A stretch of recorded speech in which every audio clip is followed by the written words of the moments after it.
जय हिंद दोस्तों, कैसे हैं आप सभी। आई होप आप सभी बहुत अच्छे होंगे, अपनी तैयारी बहुत ही बढ़िया तरीके से कर रहे होंगे। मैं सब इंस्पेक्टर काजल भारद्वाज स्वागत करते हैं आप लोगों का इस चैनल पे। भाई आपने आज तक मुझे वैसे देखा होगा नॉर्मल स्क्रीन पे। आज से मैं सोच रही हूँ कि आप लोगों का जो यूपी के टॉप 15 स्पेशल टॉपिक हैं, यूपी के जितने भी स्पेशल टॉपिक्स हैं उनको बहुत बढ़िया फॉर्म में, स्पेशल नोट्स के फॉर्म में आप लोगों को कवर अप कराऊँ। तो आज हम सबसे पहला चैप्टर जो है वो भारतीय कृषि स्टार्ट करने जा रहे हैं। आपको अल्टरनेट डेज पे इसकी क्लासेस भी प्रोवाइड करा दी जाएंगी जब भी वो मिलेगा। आप लोग बिल्कुल भी परेशान मत होना और इसके प्रॉपर नोट्स बनाना। इसमें आपकी सारी की सारी चीज़ें कवर हो जाएंगी। और एक और बात कि यूपी एसआई और यूपी पुलिस कांस्टेबल के लिए ये क्लासेस जो हैं वो एकदम रामबान होने वाली है। आप लोग बिल्कुल भी परेशान मत होना। आपका सब कुछ टोटली जो चैप्टर है पूरा का पूरा वो इससे कवर अप हो जाएगा। ये बहुत बढ़िया नोट्स जो हैं टीम ने बना के दिए हैं, ठीक है। बढ़िया, देखो अच्छे तरीके से आपको समझ में भी आएगा और बिल्कुल हम इमेज फॉर्म में इन चीज़ों को समझेंगे। और इसकी जो पीडीएफ है वो सभी टारगेट वालों को मिल जाएगी, बिल्कुल परेशान मत होना। पर मैं फिर भी आपसे ये कहूँगी कि अगर आप अपने नोट्स बना सको खुद से तो आप अपने नोट्स खुद से ज़रूर से बनाएं, ठीक है। पेन का थोड़ा सा कलर मैं चेंज कर दूँ। आप अपने नोट्स अगर बना सकते हो तो खुद से ज़रूर बनाओ, क्योंकि ये बेटर रहेगा मेरे हिसाब से। तो बाकी अपने हम देंगे ज़रूर टारगेट वालों को, उनको प्रोवाइड करा दी जाएगी। फिर भी दोबारा कह रही हूँ कि अगर आप अपने नोट्स बनाते हैं तो ज़्यादा अच्छा रहे, ठीक है। अब मैं देखो, इससे पहले भी मैंने आपको अगर ध्यान हो तो मैंने इससे पहले भी आप लोगों को ये कराया हुआ है। यूपी के जो स्पेशल टॉपिक्स हैं ये मैंने कवर अप करवाए थे और इस पे भी काफ़ी अच्छा आप लोगों का रिस्पांस रहा था। आज से दोबारा से अब इन चीज़ों को कवर अप कर रहे हैं हम लोग। तो ये वाला चैप्टर जो है वो मैंने पहले कवर नहीं भी करवाया था, इसलिए अब मैं वो चैप्टर पहले लूँगी जो मैंने पहले कवर नहीं करा रखे। उसके बाद बाकी के भी जो जो कवर कराए हैं उनको भी इसी फॉर्म में हम लोग समझाएंगे, ठीक है। तो चलिए वीडियो को शुरू करते हैं। देखो भाई, भारत में कृषि, ये एक तरीके से आप सभी लोगों को पता है कि जो भारतीय कृषि है वो अर्थव्यवस्था की रीढ़ है। जो हमारा किसान है, जो भारत का किसान है, वही इस देश को चला रहा है एक तरीके से। तो हमारी जो आबादी है 55 से 58% आबादी जो है वो इसी पे निर्भर करती है, यानी कि कृषि पे निर्भर करती है आज भी, ठीक है। चाहे कितने ही हम ज़ेनजी बन जाए, कुछ बन जाए, पर रोटी तो खाओगे ना। तो ये 55 से लगभग 58% आबादी जो है वो हमारी इसी आजीविका पे निर्भर करती है, भारतीय कृषि पे निर्भर करती है। उसके साथ साथ 18 से 20% इसके जीडीपी में हमारा योगदान है। अब हम चलते हैं प्रमुख फसलें कौन कौन सी होती है। देखो मैं आपको टॉपिक समझा रही हूँ, जितने भी टॉपिक्स इसमें होते हैं। उसके बाद जो मोस्ट इंपॉर्टेंट क्वेश्चन है ना वो भी बेटा इसमें कवर किए गए हैं, ठीक है। जितने भी यूपीएसआई में पूछे गए हैं क्वेश्चन, यूपी पुलिस कांस्टेबल में पूछे गए हैं या एनटीपीसी में पूछे गए हैं, उन सारे क्वेश्चन को इन्हीं फॉर्म में हमने बढ़िया तरीके से वो किया है। तो आप लोग बिल्कुल ही परेशान मत होना और हो सके तो नोट डाउन ज़रूर करते चलना। और जो भी नोट डाउन करें तो एक बार मेरे को भी या देव सर को, मिश्रा देव वन, ये टेलीग्राम चैनल पे इनको मैसेज कर देना। आप अपने भी नोट्स भेज देना, ठीक है। हम भी देखेंगे कि कौन अच्छा है बच्चा है तो उसको फिर गिफ्ट दिया जाएगा। देखो अगर मैं प्रमुख फसलों की बात करूं तो जो खरीफ फसलें ये मानसून के समय पे उगाई जाती है, यानी कि जून जुलाई के टाइम पे उगाई जाती हैं। इसमें धान, मक्का, ज्वार, बाजरा और कपास आते हैं। रबी फसलें जो होती हैं ये सर्दियों के टाइम पे उगाई जाती है, ठीक है। तो ये अक्टूबर से नवंबर के बीच में उगाई जाती हैं। इसमें गेहूँ, चना, मटर, सरसों और जौ इत्यादि होते हैं। और जो जायद फसलें होती हैं ये गर्मियों की फसलें होती हैं, मतलब मार्च से जून की, ककड़ी हो गई, तरबूज हो गए, ठीक है, खीरा हो गया। ये जितनी भी फसलें होती हैं ये सारी की सारी गर्मियों के टाइम पे उगाई जाती है और इनको जायद फसल हम लोग बोलते हैं। अब जो भारत है, ये सब कुछ भारत का कंटेंट लिखा हुआ है, ठीक है। भारत जो है वो चावलों में विश्व में द्वितीय है, गेहूं में भी विश्व में द्वितीय है। आप लोग मुझे कमेंट करके बताएंगे कि फर्स्ट कौन है इसमें। हाँ, एक और चीज़, हम जब ये पढ़ेंगे तो हम लोग एक दूसरे से इंटरेक्टिव ज़रूर रहेंगे। तो सभी लोग कमेंट ज़रूर करेंगे और बताएंगे भी ज़रूर कि क्लास कैसी लग रही है आप लोगों को, कैसी नहीं लग रही। और ये भी बताते रहेंगे जो जो चीज़ें मैं पूछते रहूँगी। तो आज की क्लास का पहला प्रश्न आपका यही है कि गेहूँ में विश्व में प्रथम कौन है। गन्ने में हम जो है भारत जो है वो विश्व में द्वितीय हैं।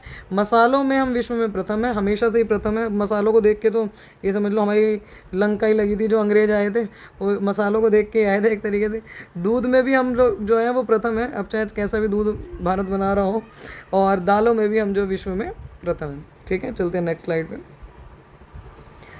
उसके बाद हम आते हैं खेती के प्रकार पे कि देखो खेती जो करी जाती है वो खेती कितने कितने प्रकार की होती है, इसको समझो। देखो सबसे पहली खेती जो है वो है आपकी झूम खेती। झूम खेती में क्या होता है कि इसमें एक जगह पे जैसे मान लो इन्होंने वो बनाई एक जगह पे इन्होंने कुछ उगा लिया, उसके बाद ये जो इसकी जगह होती है ना, ये इनकी ख़राब हो जाती है एक तरीके से।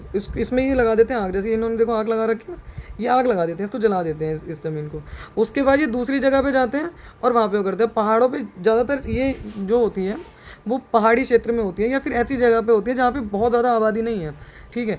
तो इनके पास जगह की कोई कमी नहीं होती है। अब हमारे यहाँ पे अगर ऐसे उगा लोगे किसी और के खेत में तो वो मार डालेगा। तो ये क्या करते हैं, ये घूम घूम के खेती करते हैं, मतलब घूम घूम के खेती, एक तरीके से घूम घूम के कि एक बार यहाँ वो कर ली, एक बार यहाँ कर ली, एक बार यहाँ कर ली, ठीक है। तो झूम खेती ये पूर्वोत्तर भारत में स्थानांतरणशील कृषि भी कहा जाता है। असम, मेघालय, नागालैंड, मिजोरम, वही मैं बता रही हूँ कि ज़्यादातर मतलब पहाड़ी क्षेत्रों में ये किया जाता है। इसके अन्य नाम जो है वो काटो और जलाओ है। बुश फैलो कृषि भी इसे कहा जाता है। कीर्तन दहन प्रणाली भी इसे कहा जाता है। Slam and burn, slam and burn, ये क्वेश्चन कई बार पूछा जा चुका है कि स्लैम एंड बर्न खेती किसे कहते हैं, तो झूम खेती को ही स्लैम एंड बर्न खेती कहते हैं। और आदिम निर्वाह कृषि भी इसे कहा जाता है, ठीक है। अब मध्य प्रदेश में इसे दहिया या बेवर कहते हैं, ये दोनों क्वेश्चन पूछे जा चुके हैं। मणिपुर में इसे पामलू खेती कहते हैं। झारखंड में इसे कुरूल या कुरावा खेती कहते हैं। और ये देखो जो ये चीज़ें लिखी हुई है ना, इन चीज़ों को आप लोग नोट डाउन करते जाना। केरल में इसे पोनम या पोड़म भी कहा जाता है।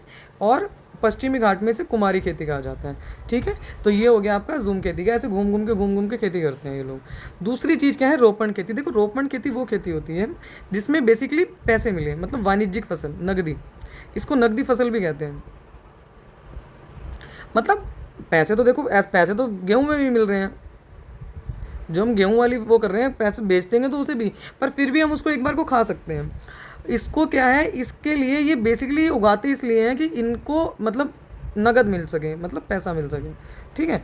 तो ये बागान, ऐसे बागान जब बिक्री के लिए नगद फसल उगाई जाती है उनको रोपण खेती कहते हैं। जनरली चाय के बागान होते हैं, ठीक है, जैसे रबड़ हो गया, कोको हो गया, चाय हो गया, कहवा हो गया, पटसन हो गया, कपास हो गया, इन चीज़ों का।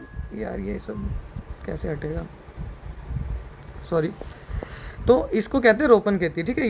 ये कुछ फोटोज़ भी आप लोगों के लिए लगा दिए गए हैं। अब देखो एक आता है रैंचिंग कृषि। रैंचिंग कृषि क्या होती है, देखो इस तरह की कृषि प्रणाली में प्राकृतिक वनस्पति में विभिन्न प्रकार के पशु हो, जैसे भेड़ हो गया, बकरी हो गया, ठीक है, मतलब इन लोगों को, शीप वगैरह को चराया जाता है, इसको कहते हैं रैंचिंग कृषि, ठीक है भाई। उसके बाद हम आते हैं कार्बनिक खेती पे। कार्बनिक खेती, अब देखो कार्बनिक खेती क्या होती है। कार्बनिक खेती वही वाली खेती जो हमारी खेती है, जो जनरली हम लोग करते हैं, ठीक है। इसमें क्या होता है, इस खेती में रासायनिक उर्वरकों और कीटनाशकों का प्रयोग नहीं किया जाता, 100% ऑर्गेनिक। अब कहने को तो हमारे वाली भी 100% ऑर्गेनिक होती है, पर होती नहीं है। इसमें क्या होता है कि जितने भी ये उगाए जा रहे हैं, जैसे आपका वो हो गया, एक सेकेंड, ये मुझे थोड़ा सा चलाना नहीं आ रहा है भाई, ठीक है, पागल में समझना ये चलाना वलाना थोड़ा सा कम आता है। अब देखो, हाँ, इस खेती में रासायनिक उर्वरकों व कीटनाशकों का प्रयोग नहीं किया जाता, ठीक है। कार्बनिक खेती, हाँ भाई सॉरी, तो कार्बनिक खेती वो खेती है जिसमें रासायनिकों और कीटनाशकों का प्रयोग नहीं किया जाता है, फर्स्ट ऑफ ऑल। इसके जो जनक हैं वो हैं एल्बर्ट हार्वर्ड, इसको आपको ध्यान रखना है, ये इंपॉर्टेंट है। उसके बाद सिक्किम जो है वो भारत का प्रथम पूर्ण जैविक ऐसा राज्य है जहाँ पे बिल्कुल उर्वरकों की बिक्री पे भी प्रतिबंध है, ठीक है। तो ये क्वेश्चन भी आपका इंपॉर्टेंट हो सकता है। उसके बाद भारत में शून्य बजट प्राकृतिक खेती की अवधारणा को सुभाष पालेकर द्वारा प्रोत्साहित किया गया था। ये क्वेश्चन यूपीएससी 2021 में पूछा जा चुका है, ठीक है, तो थोड़ा सा ध्यान रखना है। उसके बाद है कि उत्तराखंड के नैनीताल के ज़िले में माकनपुर गाँव में 100% ऑर्गेनिक खेती होने के कारण उस गाँव को ऑर्गेनिक गाँव की संज्ञा दे दी गई है। क्या, उत्तराखंड के कौन से ज़िले में, माकनपुर गांव में, माकनपुर गांव को, तो ये आ सकता है क्वेश्चन आपका कि माकनपुर गांव को किस चीज़ की संज्ञा दी है, ऑर्गेनिक गांव की संज्ञा दे दी गई है। और कृषि क्षेत्र में बायोटिक पार्क बनाने वाला जो पहला राज्य है वो है पंजाब आपका, ठीक है। उसके बाद हम आते हैं जीरो फार्मिंग खेती के प्रकार पे। इसमें क्या होता है, जैविक खेती, उर्वरक कीटनाशकों का इस्तेमाल नहीं करने पे मृदा धीरे धीरे की, मृदा की जो धीरे धीरे वह है वो एक तरीके से जीरो फार्मिंग हो जाती है, ठीक है। इस तरह की खेती को क्या कहते हैं, जीरो फार्मिंग खेती कहते हैं। अब हम आते हैं सीढ़ीदार खेती पे। देखो सीढ़ीदार खेती जो होती है ये जनरली पहाड़ों में करी जाती है, ऐसे ऐसे करके। ये देखो ये बनी हुई है ना सीढ़ियाँ ऐसे करके बना रखी हैं इन लोगों ने। तो यहाँ पर जैसे मान लो यहाँ पर खेती कर ली, ठीक है, यहाँ से लेके फिर अपने घर चले गए, जगह की कोई कमी नहीं है। तो जो सीढ़ीदार तरीक़ों से ऐसे करके बनाई जाती है उस तरह की खेती को कहते हैं हम सीढ़ीदार खेती, ठीक है। बाकी इसमें और ज़्यादा बहुत डीप जाने की ज़रूरत नहीं है, इसमें क्या है उसमें क्या है, जितने क्वेश्चन आते हैं उसी हिसाब से इसमें वो डाले गए हैं। बहुत ज़्यादा मतलब ऐसा नहीं कि अरे नहीं इसके बारे में बताओ, इसके बारे में भी, तो बहुत लंबा हो जाएगा। ये ऑलरेडी टॉपिक इतना बड़ा है कि याद करने में हमें बहुत मतलब समय लग सकता है। ठीक है, अब देखो भूमि सुधार आंदोलन की शुरुआत कब की गई या भूमि सुधार कब आए। देखो सबसे पहले तो जब अंग्रेज आ गए थे, जब अंग्रेज यहाँ पे आ गए थे तो अंग्रेज़ों को लगा कि ये लोग तो पागल हैं, ठीक है, इनको तो मतलब कैसे किसी भी तरीके से पागल बनाया जा सकता है, इन लोगों के बीच में फूट डालो और वो करो। तो सबसे पहले तो उन्होंने वही रैयतवाड़ी, महालवाड़ी, जमींदारी वाली वो जो है व्यवस्थाएं जो है वो लागू कर दी, जिससे जो कृषक है, जो किसान है, उसका बिल्कुल इन्वॉल्वमेंट ख़त्म हो गया खेत से। ठीक है, ज़्यादातर जो खेती थी वो या तो ज़मींदारों के पास चली गई थी या उस पर कब्जा कर लिया था अंग्रेज़ों ने, मतलब सरकार ने। तो ये लोग क्या करते थे, ये लोग जानबूझ के ये चाहते थे कि जितने भी बंजर पड़ी ज़मीन है ना, जितनी भी बंजर पड़ी हुई ज़मीन है, जैसे आज भी तुमने एक नाम सुना होगा ग्राम समाज की जो ज़मीन होती है, तो ग्राम समाज की ज़मीन का कोई वो नहीं होता, मतलब कि हाँ इसकी इधर है या इसकी इधर है, वो तो जिसने जहाँ घेर ली वो उसकी हो गई, ये वाली बात है।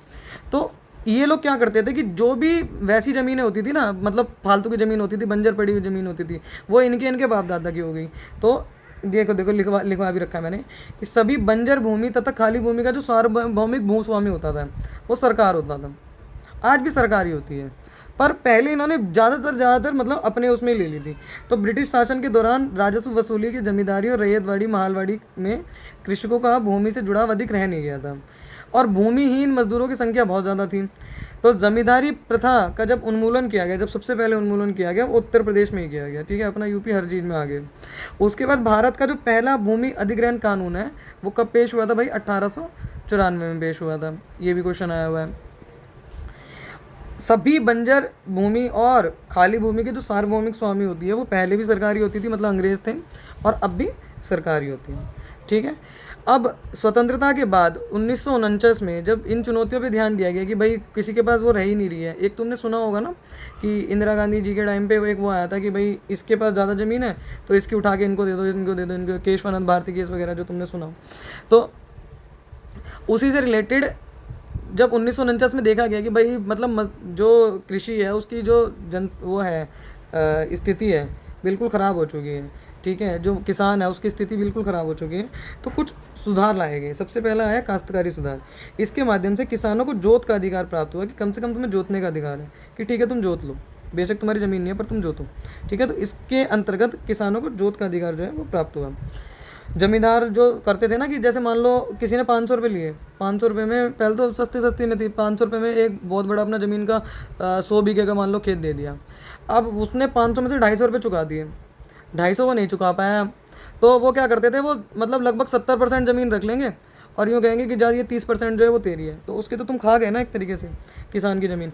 तो इस तरीके से ये जमींदार जो थे वो बहुत ही मतलब जमींदारी प्रथा, ये कभी अगर हिस्ट्री मैंने पढ़ाई तो उसमें बताऊंगी तुम्हें ढंग से, ये बहुत बेकार, बहुत मतलब गलत चीज़ थी।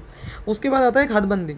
हदबंदी में क्या था कि एक व्यक्ति के द्वारा अधिकार रखी जाने वाली अधिकतम भूमि की सीमा निर्धारित की गई कि एक व्यक्ति के पास 100 बीघे से ज़्यादा खेत नहीं होंगे। अब इसमें उन लोगों का तो फ़ायदा था जिनके पास कुछ नहीं है, जिस पे 1 बीघा भी नहीं है उसके लिए तो ठीक है, पर जिसके पास ज़्यादा थी उसके लिए ये वो गड़बड़ हो गई थी। तो ये भी आता है आपकी पॉलिटी में जब आप लोग पढ़ोगे कहीं से। उसके बाद आता है चकबंदी। चकबंदी होती है, देखिए, जोत के आकारों को छोटा करना, छोटा होने से रोकना, भूमि को एकत्र कर जोतों के माध्यम से सहकारी कृषि पे बल देना। जैसे मान लो एक ये इतनी है, इतना इसे जोतना ही जोतना है। अब क्या करते हैं ना लोग बाग अपने में मिला देते हैं ना, और इतनी बचती है फिर लास्ट में जाके। तो इस चीज़ों को रोकना और चकबंदी कर दी कि हाँ भाई यहाँ से यहाँ तक तेरी है, कि यहाँ से यहाँ तक भाई मोनू की है और यहाँ से यहाँ तक सोनू की है।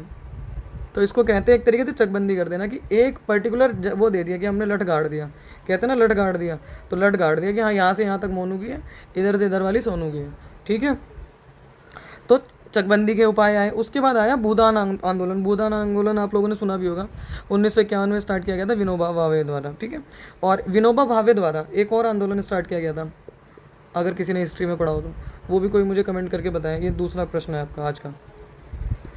नेक्स्ट चलते हैं आगे। हाँ, एक और चीज़, 14 जनवरी 1965 में भारतीय खाद्य निगम यानी कि FCI की स्थापना जो है की गई थी। इसका मुख्यालय कहाँ है? दिल्ली में। देखो, प्रमुख कृषि के जो उत्पादन और इसके प्रकार, इसको याद करो। देखो विटीकल्चर, विटीकल्चर होता है अंगूरों की खेती। जनरली आप लोगों ने ऐसे ही पढ़ा होगा, पर ऐसे अंगूर देख लो, ठीक है। विटी, खट्टा खट्टा साउंड आता है ना, विटी विटी खट्टा खट्टी, तो ऐसे समझ लो कि खट्टा यानी कि अंगूर। अंगूर की खेती को क्या कहते हैं? Witty, viticulture. हॉर्टिकल्चर किसे कहते हैं? बागबानी, ठीक है। सब्जी कैसे बनती है? हॉट। तो जितनी भी सब्जी होगी उगाना, फल उगाना, ये किस में आ जाता है? हॉर्टिकल्चर में आ जाता है। उसके बाद आता है एपीकल्चर।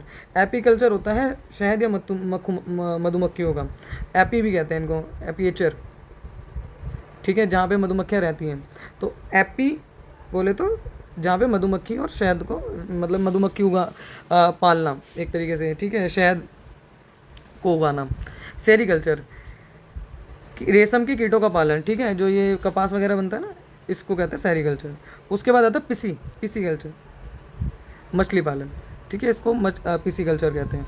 उसके बाद आता है भाई फ्लोरिकल्चर। फ्लोरी से तो ये तो समझ ही आ रहा है, फ्लोरा फोना, ठीक है, फ्लोरा मतलब फ्लावर, तो फ्लोरिकल्चर इसको कहते हैं। उसके बाद आता है ओलेरी कल्चर, सिर्फ ओलेरी, आलू ले लो, कौन से में है वो, कौन सी मूवी थी वो, वेलकम मूवी, उसमें कहते हैं आलू ले लो, कांदा ले लो। तो ओलेरी कल्चर क्या? सब्जियों की खेती, ठीक है। उसके बाद आता है वर्मी कल्चर, केचुआ पालन। अब तुम सोच रहे होंगे केचुओं को पालने की क्या ज़रूरत है यार, मतलब ये भी कोई ज़रूरत है क्या? पर हाँ, इसकी बहुत ज़रूरत है। केचुआ जो होता है वो किसान का सबसे अच्छा दोस्त होता है। केचुआ एक तरीके से किसान का दोस्त है, ठीक है। केचुआ जहाँ रहता है तो मिट्टी जो है वो फर्टाइल होती है, ठीक है। मिट्टी की जो उर्वरक क्षमता है, सॉरी फर्टाइल की स्पेलिंग गलत लिख दी मैंने, मिट्टी की जो उर्वरक क्षमता है वो बढ़ती है, तो इसको कहते हैं वर्मी कल्चर, ठीक है भाई। एक होता है सिल्वी कल्चर। देखो सीरी कल्चर अलग है, यानी कि ये सेरी कल्चर तो ये है, और ये सिल्वी कल्चर है। सिल्वी कल्चर है वनों और वनीय वृक्षों की खेती करना, ठीक है। एक होता है हाइड्रोपोनिक्स, बिना मिट्टी के पानी के पौधों को उगाना, इसको कहते हैं हाइड्रोपोनिक्स, ठीक है। अब हम आते हैं प्रमुख फसलों पे कि कौन कौन सी हमारी प्रमुख फसलें हैं। ये वाला जो स्लाइड है बहुत बहुत इंपॉर्टेंट स्लाइड है, ये वाली जो स्लाइड है, ये इन लोगों ने ना पीपीटी बना दी, वो पीडीएफ बना दी। मैंने इन्हें कहा था कि पीपीटी बना के रखना, पर चलो कोई बात नहीं, ठीक है, हमसे तो इतना भी बनाना नहीं आता, बनाते हैं इसको। देखो भाई, प्रमुख फसलें हम लोग जानते हैं। सबसे पहले गेहूं के बारे में देखो, प्रदेश के कुल भूभाग, यानी कि कहीं भी प्रदेश लिखा हुआ मिले ना, अगर तुम्हें, अगर कहीं पे भी यहाँ पे प्रदेश लिखा हुआ है तो इसका मतलब है अपना उत्तर प्रदेश, यानी कि यूपी। क्योंकि हम यूपीएसआई और यूपी पुलिस कांस्टेबल को ज़्यादा ध्यान में रख के बात कर रहे हैं, यूपी पुलिस कांस्टेबल वाला ज़्यादा ध्यान में रख के बात कर रहे हैं, तो इसलिए प्रदेश की बात होगी यहाँ पे। तो प्रदेश के कुल कृषि योग्य भूमि के लगभग 24% भूभाग पर गेहूं की खेती की जाती है। मिट्टी कौन सी यूज़ होती है इसमें? दोमट मिट्टी। कौन सी मिट्टी यूज़ होती है? दोमट मिट्टी। इसको थोड़ा पतला कर लूँ मैं, दोमट मिट्टी जो है वो यूज़ होती है, ठीक है। ये तो भी मोटा ही है। उसके बाद गेहूं के, बिल्कुल साइज़ कम कर लेते हैं इसका, अब भी मोटा ही है, चलो कोई बात नहीं। देखो गेहूं उत्पादक में उत्तर प्रदेश का जो है वो सर्वाधिक स्थान है, मतलब पहला स्थान है, ठीक है। उत्तर प्रदेश की प्रमुख खाद्यान्न फसल जो है वो गेहूं ही है, ये भी पूछा जा चुका है। इसमें वर्षा की कितनी संभावना होती है? 50 से 75 सेंटीमीटर। हालांकि ये पूछा नहीं जाता, पर फिर भी एक बार को थोड़ा ध्यान रख लेना। प्रदेश में भाव भर और दक्षिण के पठारी भागों को छोड़कर सर्वत्र खेती की जाती है। मतलब हमारे जो यूपी पुलिस है, यूपी है, सॉरी पुलिस ही निकलता है, यूपी में हर जगह पे ऑलमोस्ट खेती की जाती है गेहूँ की, सिर्फ भाव भर और पठारी भागों को छोड़ के। गेहूँ की खेती गंगा घाघरा दोआब क्षेत्र में ज़्यादातर की जाती है। सर्वाधिक गेहूं की खेती जो होती है वो होती है गोरखपुर में, जो हमारे माननीय योगी आदित्यनाथ जी का कार्यस्थली भी है। उसके बाद गेहूं उत्पादन में उत्तर प्रदेश का प्रथम स्थान है। 2020-21-22 में लगभग 32.4% गेहूं जो है इसने उत्पादित किया है, और अभी भी यही इसका जो आंकड़ा है वो यही है, ठीक है। उसके बाद चलते हैं आगे। शरबती गेहूँ मध्य प्रदेश को अप्रैल 2023 में जीआई टैग दिया गया था, इस चीज़ को भी आपको थोड़ा सा ध्यान रखना है। उसके बाद हम आते हैं चावल में। देखो भाई चावल क्या है, चावल 18% भूभाग पर सबसे ज़्यादा खेती की जाती है, ठीक है। इसकी 24% है, और चावलों का कितना है भाई? 18% है, ठीक है। चिकनी और उपजाऊ मिट्टी इसमें चाहिए होती है, वर्षा चाहिए होती है बहुत ज़्यादा, क्योंकि पानी में देखा होगा ना, जब आपने देखा होगा चावलों की खेती बहुत मेहनत से की जाती है, एक एक चावल मतलब ऐसे बीन के, तो बहुत ज़्यादा पानी चाहिए होता है उसमें। इसमें कितना चाहिए? 50 से 75%, तो इसमें कितना चाहिए? 75 से लगभग 25%, और तापमान लगभग लगभग 20 डिग्री होना चाहिए, पकते समय 27 डिग्री होना चाहिए।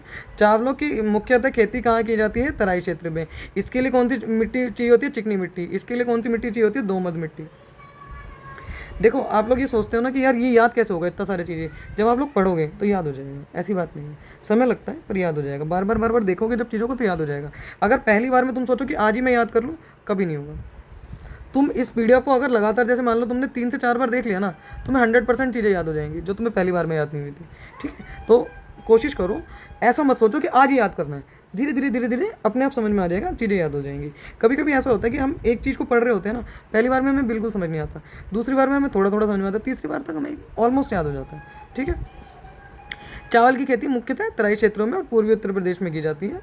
ठीक है, या जो चावल है, चावल की खेती जो है वो भारत के दक्षिणी राज्यों में वर्ष भर की जाती है। उसके बाद भारत में सर्वाधिक चावल की खेती जो की जाती है, 1 मिनट सॉरी, फिर से कॉल और, हाँ, चावल में सर्वाधिक खेती की जाती है। आरआरबी एनटीपीसी में पूछा गया है, चावल के उत्पादन में पश्चिम बंगाल के बाद दूसरा स्थान है किसका? यूपी का। सबसे पहले, सबसे ऊपर कौन है? वेस्ट बंगाल। चावलों में सेकंड स्थान है यूपी का। ठीक, आदम चीनी चावल चंदौली को 2023 में जीआई टैग दिया गया था। खामती चावल अरुणाचल को 2023 में जीआई टैग दिया गया था। ठीक है, काला जीरा चावल को ओडिशा को सितंबर में जीआई टैग दिया गया था। बस तुम्हें ये ध्यान रखना कि आदम चीनी चावल चंदौली में है, खामती चावल अरुणाचल में है, काला जीरा चावल ओडिशा में है, और जो मरवा चावल बिहार में है, और नागरी दुबराज चावल जो है ये छत्तीसगढ़ में है। ये सबको, इनको 2023 में जीआई टैग दिए गए हैं। ठीक है, उसके बाद हम आते हैं गन्ने पे। गन्ने में भी किसकी आवश्यकता होती है? चिकनी मिट्टी की आवश्यकता होती है। ठीक है, जनरली ऐसा ही होता है ना कि गन्ना कटा और इसको मतलब बो देते हैं चावलों को, मतलब कुछ दिन बाद ही। उत्तर प्रदेश को शक्कर का प्याला भी कहते हैं, चीनी का कटोरा भी कहते हैं, क्योंकि बहुत ज़्यादा चीनी उगाई जाती है हमारे इसमें। ठीक है, यूपी में। उसके बाद प्रदेश की कुल कृषि योग्य भूमि में लगभग 13% गन्ने का उत्पादन किया जाता है। गन्ने का मुख्यतः उत्पादन तराई क्षेत्र में, इसका भी तराई क्षेत्र में होता है, इसका भी तराई क्षेत्र में ही होता है। ठीक है, गन्ने के उत्पादन में उत्तर प्रदेश का प्रथम स्थान है। गन्ना उत्पादन प्रति हेक्टेरिया में सबसे ऊपर कौन है? तमिलनाडु है। ठीक है, गन्ना उत्तर प्रदेश की सर्वाधिक नकदी फसल है। सही बात है। ठीक है, गन्ने को सबसे ज़्यादा बेचा जाता है। हमारे गाँव में भी, जैसे मैं मुजफ्फरनगर से बिलोंग करती हूँ, तो मुजफ्फरनगर में पहले हम जाते थे, पूली बनाते थे, पूली। ठीक है, गन्ने की पूली बनती थी, पता नहीं कोई होगा वहाँ का तो उसे पता होगा। उसके बाद उत्तर प्रदेश की प्रमुख व्यावसायिक फसल जो है वो गन्ना ही है। ठीक, नेक्स्ट चलते हैं चने पे। ये कुछ चीज़ें इसमें आप लोगों को ब्लर दिखाई दे रही होंगी, मैं अभी टीम से बात करूँगी, ये दोबारा से मैं बनवाऊँगी। ठीक है, परेशान मत होना। और हाँ, ये और पढ़ लेते हैं, ये जो फैक्ट है, उत्तर प्रदेश की प्रमुख तिलहन फसल जो है वो राई और सरसों है। ठीक, नेक्स्ट चलते हैं। चने की बात कर लें तो चने में 30 से 50 सेंटीमीटर वर्षा की आवश्यकता होती है, और तापमान ये तो कुछ इतना वो नहीं है, पढ़ लो। उसकी सबसे ज़्यादा खेती कहाँ की जाती है? बुंदेलखंड में की जाती है। चने की सबसे ज़्यादा खेती कहाँ की जाती है? बुंदेलखंड में की जाती है। थोड़ा सा ध्यान रखने वाली बात है। उत्तर प्रदेश में सर्वाधिक क्षेत्रफल पर उगाई जाने वाली फसल जो है वो चना ही है। ठीक, नेक्स्ट हम चलते हैं सरसों पे। सरसों जो है वो खेती जो है इसकी स्वतंत्र रूप से गेहूँ, मटर और जौ के मिश्रित रूप में की जाती है। मतलब ऐसा नहीं कि कोई सरसों ही उगा रहा है। ठीक है, मतलब सरसों से कोई इतना ज़्यादा बहुत ज़्यादा फ़ायदा नहीं होता, तो इसलिए मिक्स करके उगाते हैं इसको। ठीक है, पूरे देश में इसकी खेती की जाती है, पूरे प्रदेश में की जाती है मतलब, परंतु मध्य और पश्चिमी में बहुत ज़्यादा की जाती है, पश्चिम उत्तर प्रदेश में। ठीक है, जैसे हमारे यहाँ साइड में ज़्यादा रहता है ना, तुझे देखा तो ये जाना सनम, तो वहीं पे की गई है उसकी ऑलमोस्ट वो जो शूटिंग की गई थी इस मूवी की। अब हम आते हैं मक्का पे। देखो मक्का क्या है, उत्तर प्रदेश में इसका तीसरा स्थान है। मेरठ, फर्रुखाबाद, गाजियाबाद, एटा, गोंडा, बुलंदशहर, बहराइच, जीजापुर, फिरोजाबाद, मैनपुरी आदि जिलों में इसकी जो खेती है वो की जाती है। ये बच्चे थोड़ा चिल्ला रहे हैं, मैनेज करना। उसके बाद आता है बाजरा। प्रदेश के शुष्क जलवायु वाले क्षेत्र में जहाँ पर लगभग 50 सेंटीमीटर तक वर्षा होती है, वहाँ पे बाजरे की खेती जो है वो की जाती है। बाजरा बहुत ही गर्म होता है, और ज़्यादातर क्योंकि देखो मथुरा में, आगरा में, बदायूं में, ठीक है, मथुरा में तो बिल्कुल भी बारिश नहीं होती, मतलब ये समझ लो बारिश हो गई तो पाप ही रहता है, पता नहीं क्या बात है, बारिश हो नहीं पाती है क्या है।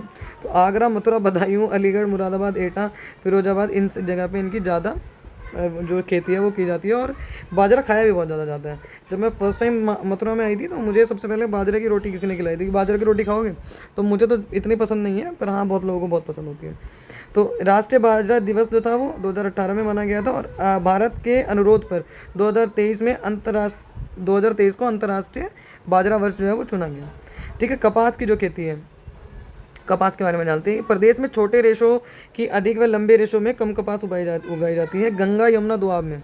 ठीक है, यहाँ पे जनरली इसको उगाया जाता है। काली मिट्टी इसमें उपयुक्त होती है। देखो, एक तो इसकी मिट्टी, एक इसकी मिट्टी, एक इसकी मिट्टी और एक इसकी मिट्टी, ये ज़्यादा याद रखना। ठीक है, बाकी चाहे तुम कुछ याद रखो या ना रखो। नेक्स्ट हम चलते हैं कृषि से संबंधित क्रांति है कि क्रांतियाँ कौन कौन सी हुई थी, क्या क्या हुआ था। ठीक है, तो देखो बनाई तो उन लोगों ने स्लाइड बहुत अच्छे से, मतलब बढ़िया मेहनत करी है इसमें बनाने में बहुत समय लगता है यार। ठीक है, तो करा है, देखो फ़ोटो वोटो बेचारे ने जैसे वैसे लगाए होंगे पता नहीं। तो देखो चलते हैं हरित क्रांति में। अब भाई हरित क्रांति का जो है, पीला कलर ले लें क्या? देखो हरित क्रांति को, इसका दूसरा नाम जो है ये तीसरी कृषि क्रांति भी कहते हैं। ठीक है, इसको तीसरी कृषि क्रांति भी कहते हैं। इसकी जो मेन मांगें थी, जो विशेषताएं थी, वो क्या थी कि एक तो जो हाई यील्ड वैरायटी है, मतलब हाई यील्ड जो बीज है, एक तरीके से हाई यील्ड वैरायटी के जो बीज है उनका जो सेवन है वो हो सके। ठीक है, उसके बाद यूरिया और रासायनिकों का प्रयोग स्टार्ट हो, ताकि जो कृषि की जो फर्टिलिटी है मतलब थोड़ी सी बढ़े, और जो उत्पादन है वो भी बढ़े। तीसरी चीज़ इसमें क्या थी कि सिंचाई के साधनों में विस्तार किया जाए। यार कलर बढ़िया नहीं लग रहा, दूसरा कलर लेते हैं बच्चों, दूसरा कलर लेते हैं, रेडी ले लो। कृषि यंत्रों का जो उपयोग है वो स्टार्ट किया जाए। फसल सुरक्षा जो कीटनाशक है वो स्टार्ट की जाए, और उच्च उत्पादकता और उच्च उत्पादन पे ध्यान दिया जाए। ये था मेन इसका उद्देश्य। ये 5-6 उद्देश्य थे।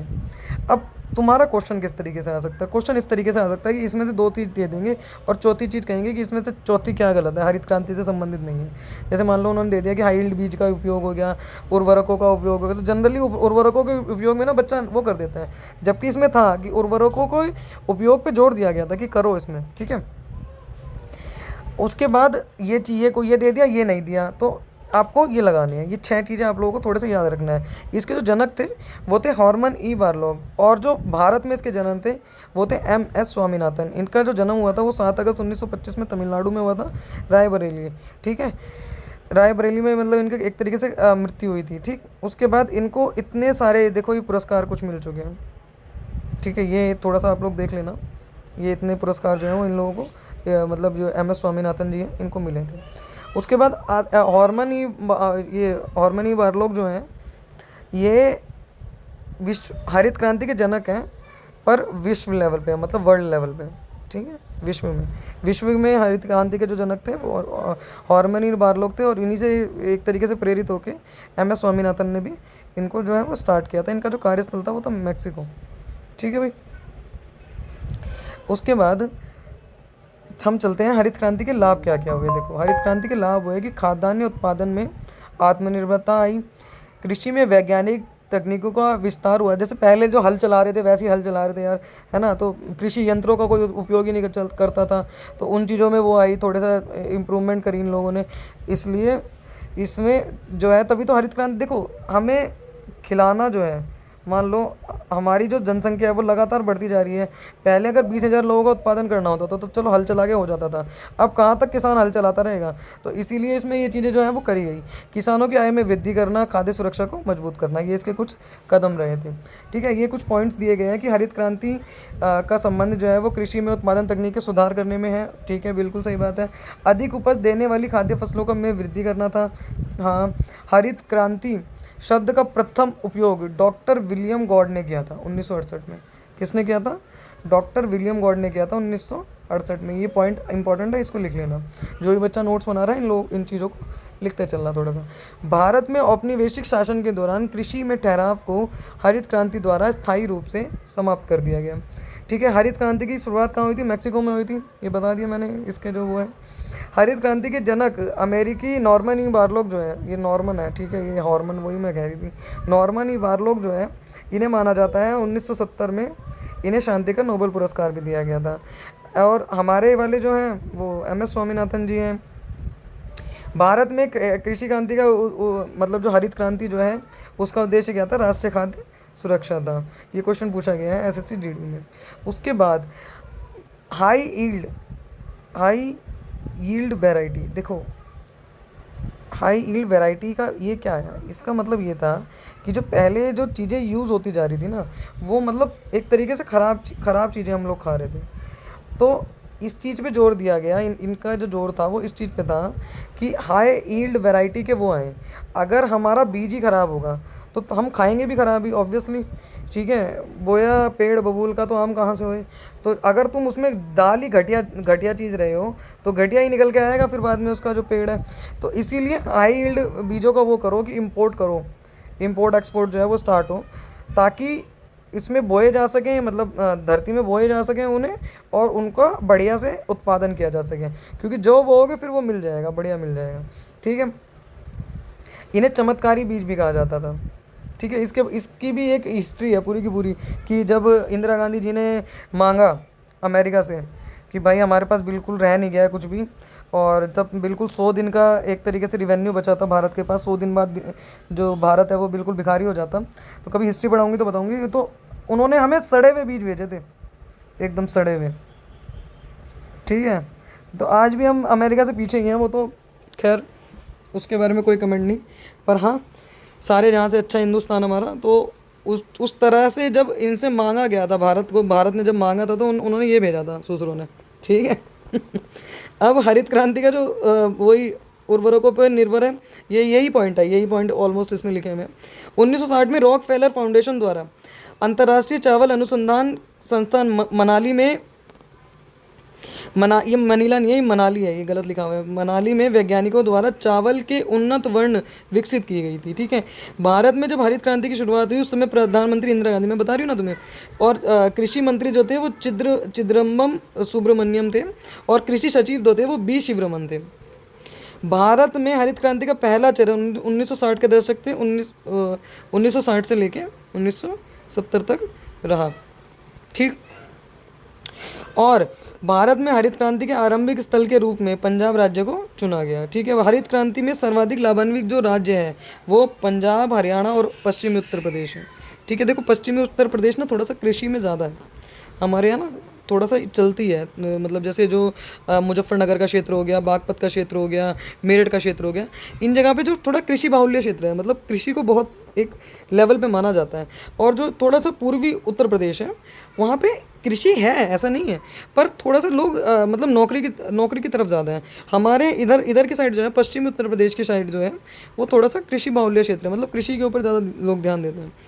हरित क्रांति का ये बता दिया मैंने तुम्हें। उसके बाद हरित क्रांति का सर्वाधिक लाभ जो है जो गेहूं के उत्पादन पे पड़ा था। हरित क्रांति का जो जन्म स्थल है वो पंतनगर उत्तराखंड को माना गया था। और हरित क्रांति में भारत के कुल खाद्यान्न में मोटे अनाज और दलहनों का अंश जो है वो कम हो गया था। भारत में कृषि क्षेत्र में स्थापित करने वाला पहला राज्य जो है वो उत्तराखंड है, ठीक है। उसके बाद एक और चीज़ समझ लो कि 1965 में भारत एशिया का पहला निर्यात प्रसंस्करण क्षेत्र जो है EPZ, ये पूछा जा चुका है। EPZ क्या है? एक्सपोर्ट प्रोसेसिंग जोन, इसको EPZ कहते हैं। ये कांडला गुजरात में स्थापित किया गया था, ठीक है। उसके बाद हम बात करें FAO की, ठीक है, खाद्य एवं कृषि संगठन, फूड एंड एग्रीकल्चर ऑर्गेनाइजेशन, इसका जो मुख्यालय है ये भैया रोम में है। ये क्वेश्चन आपका पूछा जा चुका है। और ये रेत, धूल, तूफान, कृषि शमन और इन सब के जो नोटिस है ये जारी करता है। उसके बाद कुछ और क्रांतियाँ देख लेते हैं कृषि से संबंधित। देखो इसको तो पढ़ेंगे ही हम, श्वेत क्रांति को। पीली क्रांति सबसे पहले पढ़ते हैं। देखो पीली क्रांति जो थी वो तिलहन के संबंध में थी, ठीक है। इसके जो जनक थे वो सैम पित्रादि थे। उसके बाद आते हैं रजत क्रांति पे, अंडा उत्पादन में थी। लाल क्रांति जो थी वो टमाटर उत्पादन में थी। रजत क्रांति के जो वो हैं इंदिरा गांधी मैडम थी। और लाल क्रांति के जो हैं वो विशाल तिवारी थे। ठीक है, टमाटर और मांस उत्पादन में थी। उसके बाद आते गुलाबी क्रांति, ये थी झींगा मछली उत्पादन में। इसके जो जनक थे वो थे दुर्गेश पटेल। नीली क्रांति थी मत्स्य उत्पादन में। ठीक है, इसके जो जनक थे वो थे अरुण कृष्णन और हीरालाल चौधरी। उसके बाद थी गोल क्रांति। गोल क्रांति है भैया आलू उत्पादन में। उसके बाद है बादामी क्रांति मसालों के उत्पादन में। उसके बाद है कृष्ण क्रांति। ठीक है, इसको कृष्ण कृष्ण बोले तो कृष्ण मतलब कृष्ण जी। कृष्ण जी मतलब कृष्ण जी कैसे थे काले, और पेट्रोलियम कैसा है काला, तो कृष्ण क्रांति पेट्रोलियम के। अमृत क्रांति वो अमूल क्रांति नदी जोड़ो अमूत क्रांति सॉरी नदी जोड़ो परियोजना। ठीक है, इसका मुझे नाम में थोड़ा गड़बड़ लग रहा है, मैं दिखवा लूँगी। हरित क्रांति हरित सोना क्रांति जो है वो बांस उत्पादन में थी।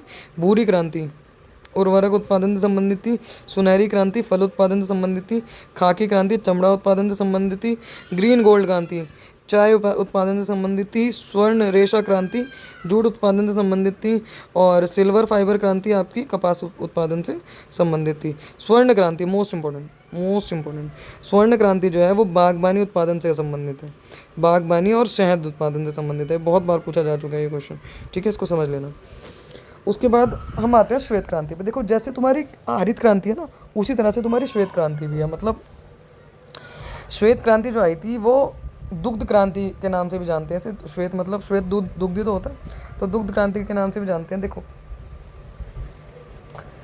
इसका दूसरा नाम जो था वो ऑपरेशन फ्लड और दुग्ध क्रांति था। इसका उद्देश्य क्या था, दूध को बढ़ाना, दूध के उत्पादन को बढ़ाना। श्वेत क्रांति की जो शुरुआत थी वो हुई थी 13 जनवरी 1970 को। इस समय भी प्रधानमंत्री कौन थी, इंदिरा गांधी थी। इसके आधिकारिक रूप से नेशनल डेयरी डेवलपमेंट बोर्ड द्वारा प्रारंभ किया था। इसके जनक कौन थे, डॉक्टर वर्गीस क्यूरीन। बहुत बार मतलब ये तो 1 लाख बार क्वेश्चन आ गया होगा, ये याद भी हो गया होगा। अमूल की फुल फॉर्म क्या है, आनंद मिल्क यूनियन लिमिटेड। ठीक है, यहाँ पे ही सबसे प्रतिष्ठित कंपनी है ही, मानते ही हो, पता ही है आप लोगों को। डॉक्टर वर्गीस क्यूरियन का जो जन्म है वो 26 नवंबर 1921 को केरल में हुआ था। ठीक है, इनके जन्मदिन के अवसर पर 26 नवंबर को राष्ट्रीय दुग्ध दिवस भी मनाया जाता है। श्वेत क्रांति जो है वो गुजरात में प्रारंभ हुई थी और सबसे अधिक जो सफल जिला है वो गुजरात का आनंद जिला है। उसके बाद समझते हैं कि ऑपरेशन फ्लड। अरे भैया इन्हें चुप करवा दें, इतने तेते चिल्ला रहे हैं, मेरा गला फट रहा है, सॉरी। ऑपरेशन फ्लड जो है अपने प्रथम चरण के दौरान भारत में 18 प्रमुख दुग्ध शेडों में भारत के 4 महानगरीय में यानी कि दिल्ली, मुंबई, कोलकाता और चेन्नई उपभोक्ताओं को एक साथ जोड़ा गया। ठीक है, मतलब जैसे पहले ही होता था कि मान लो गुजरात में ज़्यादा प्रोडक्शन है दूध का, अब मान लो यहाँ पे 500 लीटर दूध बन रहा है, एक एग्जांपल दे रही हूँ तुम्हें, और दिल्ली में बन रहा है मान लो 200 लीटर। अब दिल्ली में कम से कम 100 लीटर की ज़रूरत है, तो अब अगर इन शहरों को मेन जो शहर हैं इनको जोड़ देंगे तो जो दुग्ध उत्पादन है वो इधर उधर चीज़ें चली जाएंगी ना। क्योंकि जैसे मान लो यहाँ पे एयरपोर्ट है, एक एयरपोर्ट यहाँ पे है, एक एयरपोर्ट आपका इधर है, तो अगर हम इन तीनों क्षेत्रों को जोड़ दें तो चीज़ें जाने में हमारी आसानी रहेंगी। तो यही किया गया कि ऑपरेशन फ्लड के दौरान 18 प्रमुख दुग्ध शेडों को जोड़ा गया, जिसके अंतर्गत चार मेन शहर थे। दिल्ली,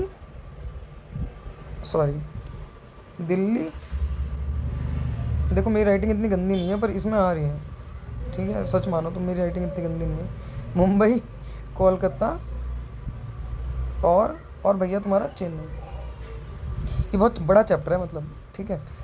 प्रथम चरण 1970-80 के दशक में स्टार्ट हुआ। ठीक है, 3 चरण में हुआ था इसमें, 3 चरण अब तक इसके जो है वो पूरे हो चुके हैं। 1970-80 के दशक में स्टार्ट हुआ था, दूध उत्पादन पे बल दिया गया। आनंद गुजरात में वही बना दिया गया इसको, ठीक है, अमूल को।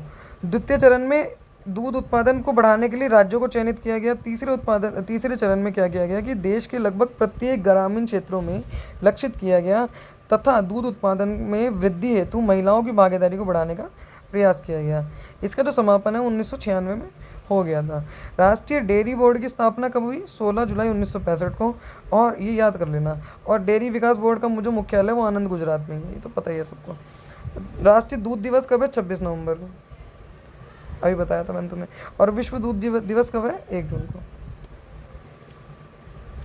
अब हम आते हैं नाबार्ड।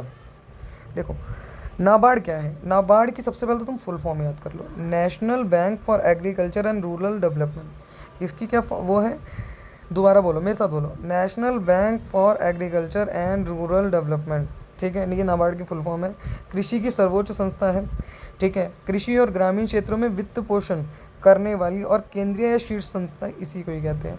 12 जुलाई 1982 को इसकी वो हुई थी शिवरबन कमेटी की सिफारिश पे। मुंबई इसका वो है, दिल्ली नहीं है। ठीक है, जनरली हम हमारे का अगर कोई मुख्यालय पूछा जाता है तो सब लगा देते हैं क्या, नई दिल्ली। इसका नई दिल्ली नहीं है, इसका मुंबई है।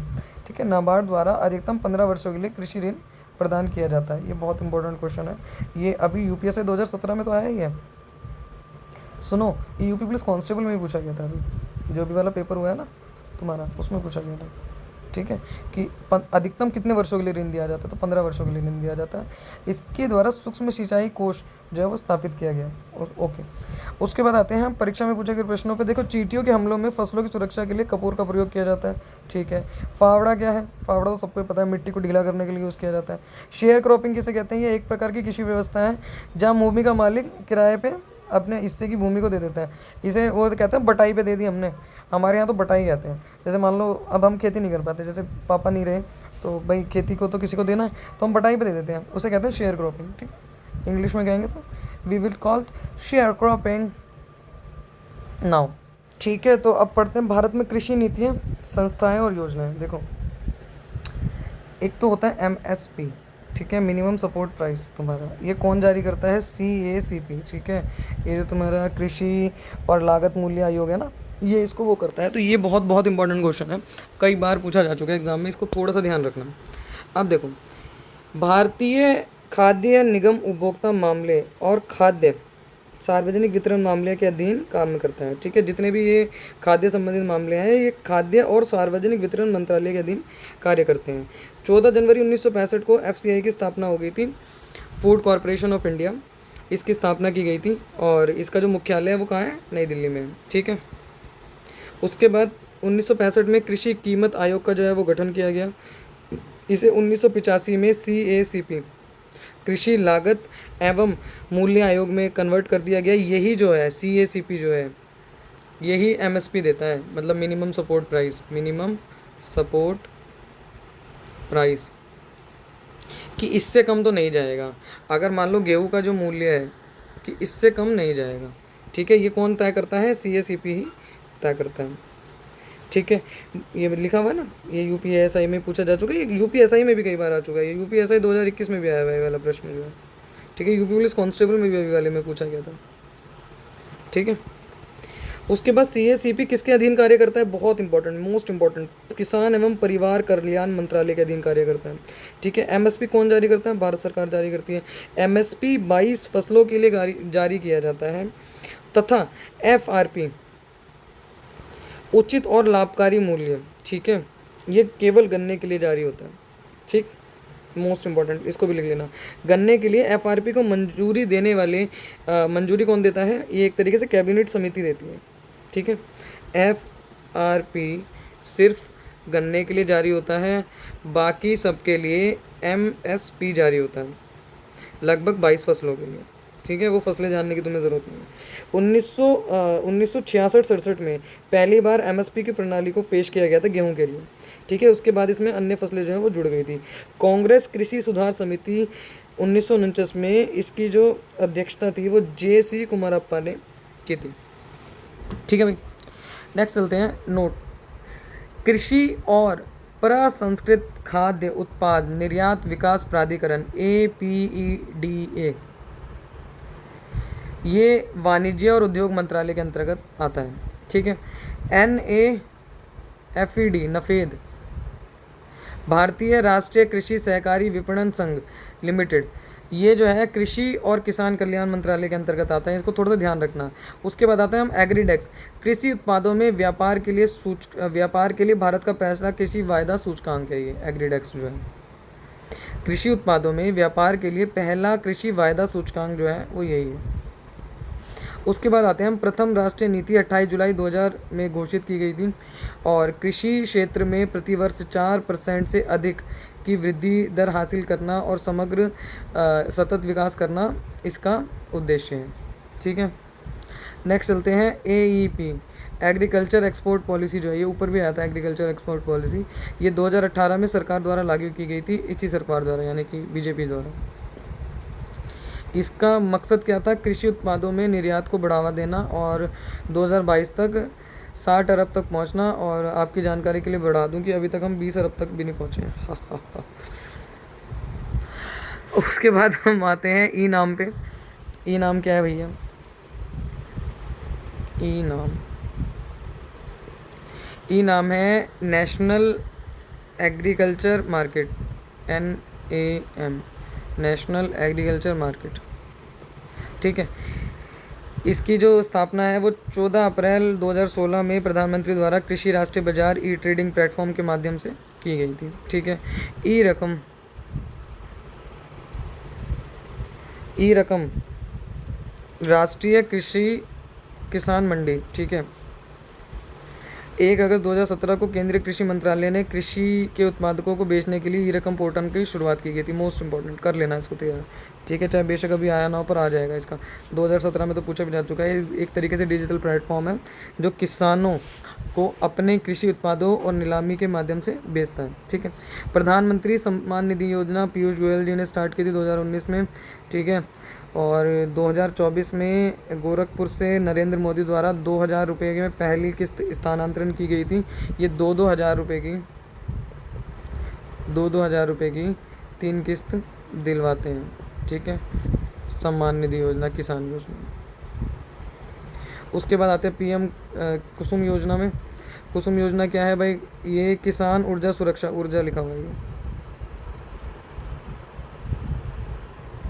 ऊर्जा सुरक्षा उत्थान महा अभियान था। ठीक है, इसकी जुलाई 2019 में इसकी वो की गई थी। सौर ऊर्जाओं का क्षमता का उपयोग करना और बढ़िया चीज़ें, सौर पंप वगैरह लगाना, वो इसके अंतर्गत आता है। ठीक है, अब मैं ये कुछ चीज़ें तुम्हें बता दूँ। ये कुछ चीज़ें हैंड रिटन फॉर्म में हैं जो मुझे लगा कि शायद ये ऊपर नहीं कवर अप कर पाए ये लोग, तो इसलिए यही वाला मैंने PDF जो है वो लगा दी। देखो, भारत में गन्ना, ज्वार, मूंग इनका जन्म स्थान है अफ्रीका, बाजरा का जन्म स्थान है अफ्रीका, अमरूद का जन्म स्थान है अमेरिका, इथोपिया, कॉफ़ी का जन्म स्थान है इथोपिया, जौ और सोयाबीन का जन्म स्थान है चीन, और मैक्सिको का जन्म स्थान है मक्का। ये तो याद हो जाएगा, मैक्सिको मक्का, इसमें तो कोई दिक्कत ही नहीं आएगी तुम्हें। काला नमक चावल जो है वो अभी बताया था मैंने तुम्हें, 2023 में इसको GI टैग मिला है। ठीक है, ये सिद्धार्थनगर में है। गन्ना उत्पादन में उत्तर प्रदेश जो है वो प्रथम स्थान पे है।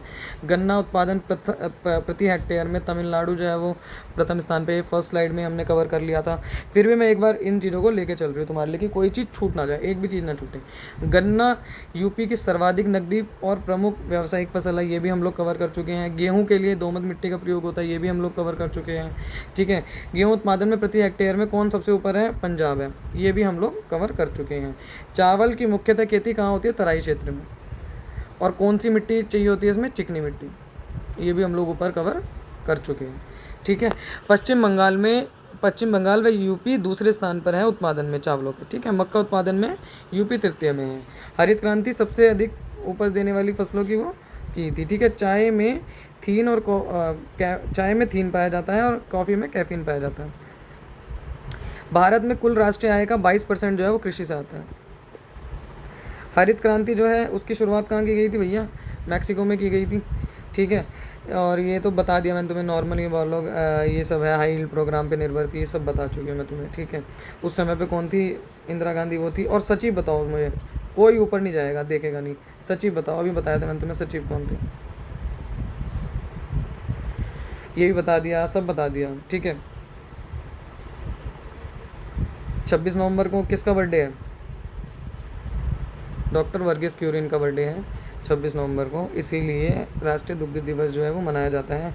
नाबार्ड की भी हमने पढ़ ली है। नाबार्ड अधिकतम कितने दिन के लिए देता है? 15 सालों के लिए। ठीक है, ये रिवीजन सी हो रही है चलो तुम्हारी। ठीक है, मुझे ये लगता है बस कुछ रह ना जाए बच्चे का, एक भी चीज़ नहीं रहनी चाहिए। चावल को इतनी वो नहीं, हाँ ये पढ़ लो, बैंगनी क्रांति, ये नहीं बताया मैंने तुम्हें। बैंगनी क्रांति जो है वो तेल के लिए स्टार्ट की गई थी, ठीक है। बाकी मक्का जो है वो खाद्यान्न और चारा दोनों के रूप में प्रयुक्त की जाती है। और चुकंदर एक तरीके से खरीफ फसल है, इसमें 24 से 28% इसको वो चाहिए, ठीक है। उसके बाद देखते हैं कॉफ़ी। देखो कॉफ़ी जो है अरेबिका रोबस्टा, सूखा वन डोमेट में चलती है, मतलब 15 से 30 डिग्री सेल्सियस इसमें वो चाहिए होता है। अरेबिका यमन जो है वो भारत से आया था, ठीक है। उसके बाद ये कोई मतलब बहुत इंपॉर्टेंट कुछ वो नहीं है, नॉर्मल है। मतलब DDT, dichlorodiphenyltrichloroethane का विभाजन के दौरान भारत का सबसे बड़ा भाग उसके हिस्से में चला गया था, पाकिस्तान के हिस्से में चला गया था, जहाँ पे कपास की खेती की जाती है, ठीक है। DDT इसकी बस तुम फुल फॉर्म याद रख लेना, dichlorodiphenyltrichloroethane, ठीक है। Die chloro die phenyl try chloro ethane.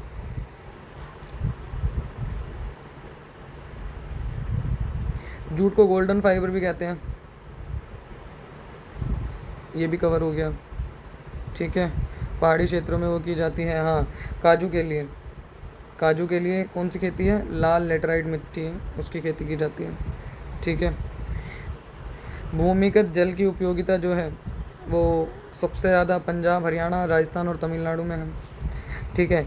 एक व्यक्ति के स्वामित्व में आने वाली भूमि के अधिकतर आकार निर्धारित होता है, उसको क्या कहते हैं, लैंड सीलिंग कहते हैं। MP दालों का सबसे बड़ा उत्पादक है, ठीक है। MP की दाल, MP का गेहूँ भी बहुत फेमस है। MP का गेहूँ मोटा होता है थोड़ा सा, ठीक है, जनरली लोग उसी को प्रेफर करते हैं। जो दिखाते हैं ना आशीर्वाद आटा, तो आशीर्वाद आटा में आपका MP का गेहूँ ही प्रयुक्त होता है। थोड़ा सा मोटा गेहूँ होता है वो, मतलब उसमें जो ये होता है चोकर, जो लास्ट में गेहूँ को जब छानते हैं तो निकलता है, तो वो कम निकलता है। खरीफ फसल का जो मौसम है वो बहुत हद तक दक्षिण पश्चिम मानसून पे जो है वो आधारित है, ठीक है। उसके बाद हाँ ये थोड़ा सा पढ़ लो। भारतीय गन्ना अनुसंधान जो है वो लखनऊ में है। गन्ना प्रजनन संस्थान जो है वो कोयम्बटूर में है। गरीबों का सेब अमरूद को कहा जाता है, कहाँ है इसका वो, अमेरिका, ठीक है। मसालों की रानी इलायची को कहते हैं। रेशम के कीड़े को कोकून कहते हैं। आलू जो है वो एक प्रकार का तना होता है। देखो ये सब फैक्ट है। अब इसमें मैं तुम्हें क्या समझाऊँ, आलू एक प्रकार का तना होता है, देखो आलू के अंदर तना होता है ना, तो आलू एक प्रकार का, इसमें कुछ समझने वाली बात नहीं है, ये इट्स जस्ट अ फैक्ट। ये तो 2-3-4 बार देखोगे याद हो जाएगा। लहसुन की जो गंध है उसको कहते हैं एलाइसिन, ठीक है, एलाइसिन, ये अब दिख जाएगा तुम लोग को, इसको एलाइसिन कहते हैं, ठीक है। मिर्च का जो लाल रंग है वो होता है कैप्सेनथीन के वजह से। चावल का कटोरा किसे कहते हैं, छत्तीसगढ़ को। और चीनी का कटोरा किसे कहते हैं ब्रो, यूपी, अपना उत्तर प्रदेश। विश्व वन दिवस कब मनाया जाता है, 21 मार्च को मनाया जाता है। NDDB national dairy development board 1965, इसके सूत्रधार कौन थे, वर्गीस कुरियन, इसलिए 26 नवंबर को कहाँ मनाया जाता हो, विश्व दुग्ध दिवस मनाया जाता हो, ठीक है। दूध का pH मान 6.6 होता है। मानव द्वारा सर्वप्रथम प्रयुक्त अनाज जो है वो जौ है। कृषि का प्राचीनतम जो साक्ष्य है वो मेहरगढ़ में मिला था। धान की जो खेती है वो कोल्डी हवा छत्तीसगढ़ में होती है। और भूदान आंदोलन कब स्टार्ट हुआ था, विनोबा भावे ने स्टार्ट किया था 18 अप्रैल 1951 में, ठीक है। बाकी FCI की स्थापना वगैरह ये सब मैं तुम्हें करा चुकी हूँ। तो ये है आपका आज का वो। आई होप आप लोगों को चीज़ें समझ में आई होगी, ठीक है। कुछ चीज़ें इसमें फैक्चुअल हैं, वो आप लोग जैसे जैसे देखोगे आप लोगों को याद हो जाएगा। आप लोगों ने नोट्स बनाए होंगे, जिसने भी नोट्स बनाए हैं वो @मिश्रादेव1 को ज़रूर सेंड करें, हम भी देखें आप लोगों ने कितने अच्छे नोट्स बनाए हैं। तो नेक्स्ट टाइम हम भी प्रोवाइड करेंगे। और जो भी अच्छे नोट्स बनाएगा उसको नोट्स मतलब उसको बाकी के नोट्स हम लोग भी प्रोवाइड करवा देंगे और उसको ग्रुप में भी जोड़ा जाएगा, ठीक है। जाओ, तुम्हें ये कह दिया, जो यहाँ तक आया होगा उसने सुन लिया होगा, ठीक है।